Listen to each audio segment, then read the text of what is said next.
Well, welcome to Rimshots with Sean here in Eastlink TV, and I have my guest today is the one, the only Mr. George Wolf. Thank you for showing up here on this wonderful Monday night, sir. Thank you for having me. It's nice it's not raining. It is nice, you know, it's nice weather. So we're going to cut to the chase right into the gate. You get an album, you've been working on it for a bit. It's coming out when? Hopefully mid-September, depending on the printers. I've got everything ready to go, just got to make sure it gets all done. So if not mid-September, early October. So is that a George Wolf? Is that a Lone Wolf? Is that a George Wolf and Lone Wolf? What's the offering? I wrote everything, but it's Lone Wolf. I Okay. couldn't have done it without the guys in the band. Who are? Tom Meisen on guitar, they call him Big Daddy. Cam Palmer on the drums. Got Graham Howe sat in on keyboards for a couple tunes. Shirley Jackson did a nice special guest appearance. Had a bunch of nice background singers, my two sisters and my wife. Dave Bradshaw fiddle and Greg Daniels on steel. Right on. So you get a full house here, so that's great. And you recorded it where? We recorded at Corey Bayer Studio out in Wolfville. Okay. A lovely little spot. You getting the Wolf theme? Lone Wolf, George Wolf, Wolfville. Yeah. My kids are the Wolf Pack. Yeah, the Wolf Pack. So how long did it take you to do? Well, the actual recording probably only took us, I think we had all the beds done in 2 weeks. A lot of the side instruments were kind of flown in from other people because COVID was still happening. Right. But then I took kind of a really long break. Had a lot of stuff going on, a bunch of gigs, and I just couldn't get out there. So it only got the final mastering done last week. Well, and a lot of people don't realize, and for anybody that's watching this, they don't realize, like, the cycle of an album. I mean, people hear, oh, you know, it's quick, but it's never quick because something always comes up. Either maybe a player's missing, or you get a take that is good. You got to go back and redo it. Talk about, I guess, your cycle. You mentioned COVID, you mentioned that, but I mean, you know, your gigs and stuff. It throws a wrench into plans.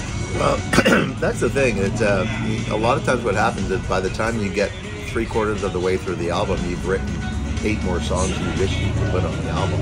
And I almost did that. I wrote a song a couple of months ago that I really thought was going to get on there, but just pulling everybody back in to do it was just logistically too tough. Right. So but yeah, definitely. There's always that. Every time you listen back to something, you go, "I wish I could have done this. Sure. I wish I could have done that." And at some point, you just have to say, "Nope, I'm going to live with it. Next album will be different." You know. Well, and that's the thing, because I know, like, anything that I've played on, you always go, I could have done that take better, or I could have done this better or that better. Are you pretty much to the point where you go, you know what, it's the album that I want? I got it to the point where I said, well, and I'm a bit of a perfectionist, and I got it to the point where I said it's not absolutely perfect, but I can live with it, and I've got nothing to complain about as far as that. I mean, for instance, like Cam Palmer on the drums, we didn't fix one note. He was absolutely perfect. Not a hi-hat out of place, not a tambourine out of place. Perfect time. So when it came to things like that, I would listen to it and go, yeah, I'm not touching that. That's bang on. So. And I mean, you know, obviously a drum take certainly helps with everything that you do, because drums could be, anybody that's recorded drums, it can be hard to do in the studio. Oftentimes you hear yourself and what you think it sounds like is not actually what's going down on tape. It's very hard. Yeah. Well, we listen back to everything after every take. And obviously, sometimes you play a take and you go, oh, that wasn't right. I can do that better. Or you play something and you go, my energy wasn't up. I can do that better. And sometimes, you know, have a shot, and then you get the take you want. Sure. So here with George Wolf we're on Eastlink TV. We're here at the Parkside Pub up in Highfield Park. Check it out. They do great business here. And, Great food, great staff, Danny Ladder, and I'll point out that they always do some Christmas Daddy stuff every year. They're one of the most genuine and generous groups of people out there that do work for some good charity. So pay them a visit. So so you say October. I mean, you put things out, and so what are your plans? You get a video shoot? You're going to be releasing anything? What are you going to do? First thing I got to do, well, we're going to release it on CD, and probably about a 95% chance that we're going to do a limited release on vinyl, because everybody's getting back into vinyl right now. She's coming back, yes. And I'm really excited about that, because I think it'll sound very organic on the vinyl. So it's get it printed, and get it out, and then we're just going to start pumping it. We'll start doing, we'll probably do a CD release, not sure where. I know for sure we'll do at least one at Bearley's. I'm pretty sure we'll do one at, well, Colleen's Pub. Can't say no to Colleen. Listen, man, you got to go. You got to go. I'd be happy to come here. If they let me right? do one here, I'll do one here too. So, sure. Yep. So I guess the last question for this segment, because we got to make sure we're keeping on time and paying the bills. You got to obviously it's maybe too soon to say hey another one, but if you kept writing some songs, you get enough in the chamber for another one pretty quickly. I've got another really solid album sitting, waiting to go, and probably another 2 of I could filler tunes, but obviously not everything's a hit. Sometimes you just put a song on there because it's 4 minutes of airtime. Right. But I've got another really solid album, and then I'm actually working on blues too. Okay, sounds good. So look, we're going to take a break here on Eastlink TV with George Wolfe. We'll be back after this. Welcome back to Eastlink TV, kids. I'm here with George Wolfe. We're here at Parkside Pub, and Life Goes On is the name of the album that we were talking about in the last segment. And he wrote the song for his mother. He just told me that, and I'm a good listener, so we get that in there. So, so you said, with the exception, I guess, one song that's kind of bluesy, pretty much a country album. Yep. Yeah. Though actually, the blues song is the one that Shirley Jackson set in on the saxophone. Did a great job. So right on. Shirley's a hoot. She's an absolute hoot. So, you kind of ebb and flow in and out of different sorts of scenes here. I mean, you're kind of, you play with a bunch of different people, but country's one that you do a lot in. I would say that's 90% of what I do. Okay, so explain. I have a lot of people, and I don't profess to be, Chris Potty's a buddy of mine. I have some, JD, Clinton Newcomb, obviously, Peter James, but I don't profess to know what goes on in that scene. So, vibrant country scene around here? There's a pretty solid country for a town that doesn't have a country bar. Yeah. Unless I haven't been to Buck Ugly's yet, so I don't know what's going on down there. Oh, is that a country bar now? Because I don't know what they do there. They've been hosting some East Coast country music events there. Okay. Well, that's the other thing. So they've started an East Coast Country Music Association, right, which is tied in already to the ECMAs. Which is basically going to promote country music around the province. And so, there's people like, Jason Benoit's from Newfoundland, but Jason Price, Brooklyn Blackmore, Dee Dee Austin, kind of consider a lot of what she does country. Chris Ionetti is helping a lot of people out. Yeah. But really what it is that every band that plays in every bar plays some country. Yeah. If I had the money and a good location, I'd open a country bar because somebody's going to pay. It's funny because there was a number of country bars around here years ago when we first started Barstools and Band Talk. My former co-host did a tour of Dartmouth, and there was 27 bars just in Dartmouth alone that had live music at one point in time. So you think about that, 27 weeks of the year you can just be playing in Dartmouth and not have to leave anywhere. And now, there was this thing on there that said, 7 bars that play live music, and you got to challenge that a little bit because, right? That's a Tourism Nova Scotia thing. Those 7 bars probably paid to be included on that list. I would say because I play a lot in Dartmouth. I play all over the place, but in Halifax, the scene's not what it used to be. And we're going to do an actual segment on Rimshots about what's going on with the scene, but. Your point about country music, there was Little Nashville, there was the Rodeo, there was, name some more, there was a couple at Sackville. They're no longer here, right? Yeah. And that's, in reality, as far as the whole bar scene goes, the big rooms are gone. Yeah. The Palace is gone, the Misty Moon is gone. All the, the places that were like that house PA and a house sound man and a house light guy, and they did everything. The band walked in, and you were getting like FM and Jeff Healey and Nazareth and all these really, really great top-notch in Toronto they were a headliner. They come out here where nobody knew them, they would play a place like that, but it was still a big show. I remember going to the Crazy Horse and seeing B.B. King. Well, it's funny because, when I first started playing, I opened for, Honeymoon Suite, I opened for Meatloaf, all these guys, and people are like, you had that opportunity, but that's what the way it used to be around here. And, you almost took it for granted, and obviously we have taken it for granted because you don't see it anymore. Like, they'll get a big show in here, but it's maybe once, maybe twice a year. You know, Monty's maybe once, maybe twice a year. Well, and the nice thing about having a big venue like that was the kind of place where, say Keith Urban played, you know, Scotiabank Center. He had the, you know, if there was a really good, well-known kind of country bar to go to, that's where those guys and their crew would all go show up after. Absolutely, Drinks, right? You know, and we're missing that because, you know, it's funny you mentioned that. I remember Kiss was supposed to play here in 1990. They didn't end up playing, but their two opening bands wound up at the Crazy Horse, and a band that Gene Simmons had signed was playing that night. And it wound up being this big jam, so they didn't actually get to see Kiss, but, you know, 500-600 people in the bar get to see these, you know, recording acts up there, so that was pretty cool. I'd be interested to get your take on this, and we're not going to go too much into it because it's going to be another segment. But so there's no show bars around anymore around here, unfortunately. You know, there's a Lighthouse and stuff like that. But why do you think it kind of took the nosedive that it has? Well, you know, it affected everybody. I played years and years and years on the West Coast. I toured all across the prairies. And what really took the bars down was, number one, no smoking. Right. It dinged a lot of people. And then they started cracking down on drinking and driving, which is a great thing. But it took a lot of bars went from 6 nights a week to, on Mondays and Tuesdays are quiet. Maybe we won't have bars Monday, Tuesdays. And then they went to 4 nights a week. And then they went to 3 nights a week, and then they went, oh, we can't sustain the bar on 3 nights a week, and people need to work full time, and a lot of places that's where they went.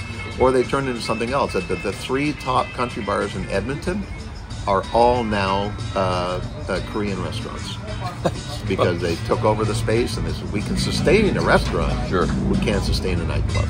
Well, and I mean, you know, I've often said it, I mean, I love the bar business and the industry, I've been in it, but I don't know that I'd ever open one because, I mean, it's like, you know, you love to have a place where musicians and plenty of people can go, but the regulation and the overreach is just ridiculous on all points. I would love to, man, if I had the money to buy that Steak and Stein building on Portland Street. Right. That is the location, and the place already looks rough enough to be a country bar.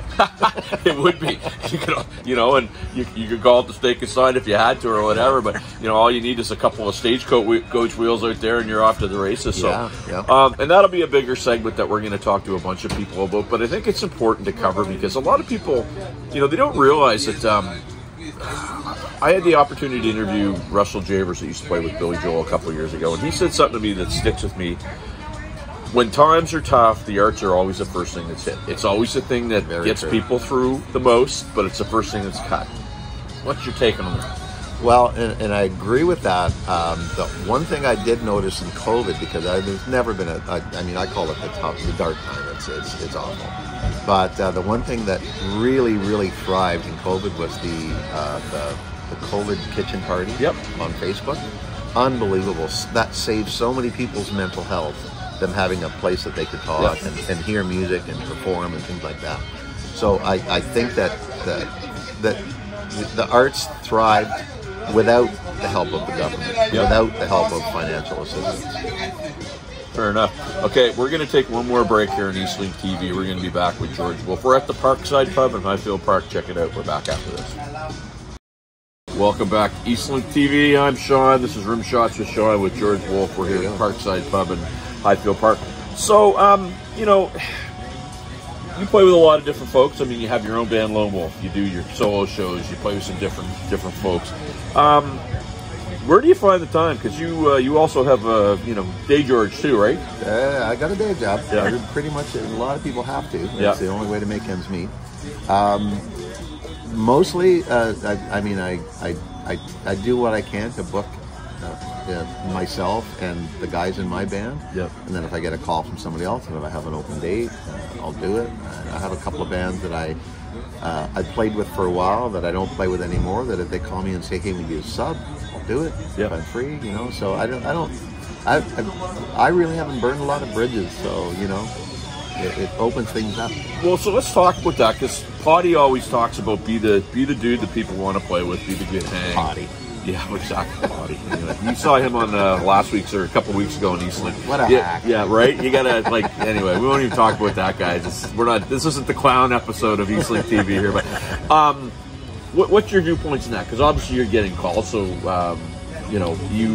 when you show up, what's your kind of MO? Well, I'll tell you what number one is. I get along really well with people. I've always said if you put two really good bass players in a room, people will hire the guy that's not a dick.